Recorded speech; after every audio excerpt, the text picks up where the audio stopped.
او دومره عظمت والا میاشت ده چې رسول الله مبارک صلی الله علیه وسلم فرمای چې رمضان شهر الله،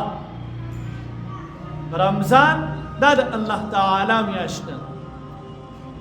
نو ګورئ اوس چې د یو شي چاته نسبت کیږي نو د هغې مقام هم هغې سره ښکاره کیږي او ظاهریږي، واضحه کیږي. اوس د الله رب العزت نه لوی ذات خو بل نشته او نه د الله نه لوی بادشاه بل شته. نو چې الله دومره لوی دی، الله ته د شوي میاشت چې کوم نسبت دی هغه به څومره لوی. تېره شوې جمعه کې موږ دا ویلو که نه